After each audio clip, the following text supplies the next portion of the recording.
सभी का एक बार फिर से इस लॉन्ग वीडियो में दिल से स्वागत है। आज के दिन हम बात करने वाले हैं कि जिस तरह से रुपए में गिरावट देखने को मिल रही है डॉलर के मुकाबले, जो कि अब $1 का भाव 90 रुपए के आसपास पहुंच चुका है। तो ऐसे में कई ऐसी कंपनियां हैं जिनकी कमाई, लागत और मार्जिन पर सीधा असर पड़ता है। हालांकि कुछ ऐसी कंपनियों को इस गिरावट का फायदा भी हो रहा है। तो आइए जानते हैं कि वो 5 सेक्टर कौन से हैं जिन्हें रुपए की गिरावट से सबसे अधिक फायदा और नुकसान हो सकता है। और इसे कवर करने से पहले एक डिस्क्लेमर दे देना चाहता हूं कि मैं जिन सेक्टर और कंपनियों के बारे में बात करेंगे वो केवल नॉलेज के पर्पज से है। तो शुरू करते हैं और इस लिस्ट में हमारा पहला सेक्टर है आईटी का। अब आईटी सेक्टर क्यों? तो मैं जिस लॉजिक के बारे में बात करने वाला हूं यही लॉजिक सभी सेगमेंट की कंपनियों पर अप्लाई होता है। तो ध्यान से सुनना। तो ये जो आईटी कंपनियां हैं इनका अधिकांश रेवेन्यू अमेरिका जैसे देशों से आता है। तो इन कंपनियों का जो पेमेंट मिलती है वो डॉलर के फॉर्म में मिलती है। तो ऐसे में डॉलर के मुकाबले भारतीय रुपए में गिरावट देखने को मिल रही है। तो ऐसे में इन कंपनियों के लिए ये एक पॉजिटिव पॉइंट है। इसीलिए अगर आप पिछले कुछ दिनों से देखेंगे तो आईटी कंपनियों में काफी अच्छी तेजी देखने को मिली। जैसे कि विप्रो के शेयर में समथिंग 4% की तेजी, टीसीएस के शेयर में 3% की,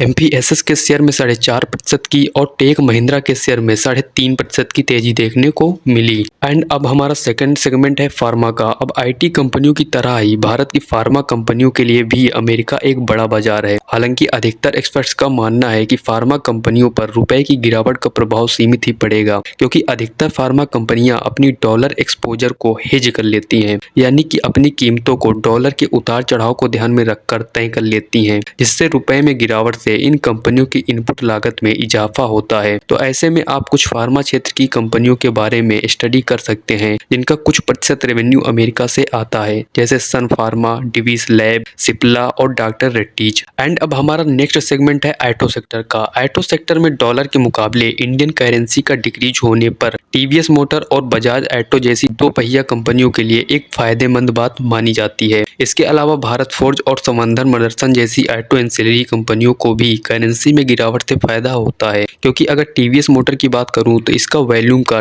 30% और रेवेन्यू का 25 से 26% हिस्सा एक्सपोर्ट से आता है, और बजाज ऑटो का रेवेन्यू का तो लगभग 50% हिस्सा एक्सपोर्ट से आता है। बाकी समंदर मदरसन के रेवेन्यू का 60 से 65% तक का हिस्सा यूरोप और अमेरिका के ग्लोबल ओरिजिनल इक्विपमेंट मैन्युफैक्चरिंग से आता है। तो ऐसे में आप लोग इन कंपनियों को डिटेल में स्टडी कर सकते हैं। और हम आगे बढ़ते हैं अपने फोर्थ सेगमेंट की ओर, जो है oil and gas sector. Oil and gas sector में जहां कुछ कंपनियों को रुपए में गिरावट से फायदा होने की उम्मीद है, वहीं कुछ को नुकसान हो सकता है। जैसे कि ओएनजीसी और ऑयल इंडिया कंपनी के लिए करेंसी में हर ₹1 की गिरावट से उनके अर्निंग प्रति शेयर यानी कि ईपीएस में 1-2% की बढ़ोतरी होती है, यानी उन्हें फायदा होता है। बाकी सिटी गैस डिस्ट्रीब्यूटर्स जैसी कंपनियों की बात करें तो रुपए में कमजोरी से इन कंपनियों के लिए एलएनजी इंपोर्ट का महंगा हो जाता है, जिससे इनकी इनपुट लागत बढ़ती है। ऐसे में उनके ईपीएस यानी अर्निंग प्रति शेयर पर 4% से 11% तक का असर पड़ सकता है। बाकी अब हमारा नेक्स्ट एंड फिफ्थ सेगमेंट है केमिकल सेक्टर। केमिकल सेक्टर की अगर बात करूं तो केमिकल सेक्टर का अमेरिका मार्केट में काफी बड़ी हिस्सेदारी है। जो कंपनियां अमेरिका को एक्सपोर्ट करती हैं वे रुपए की गिरावट से लाभ में रह सकती हैं,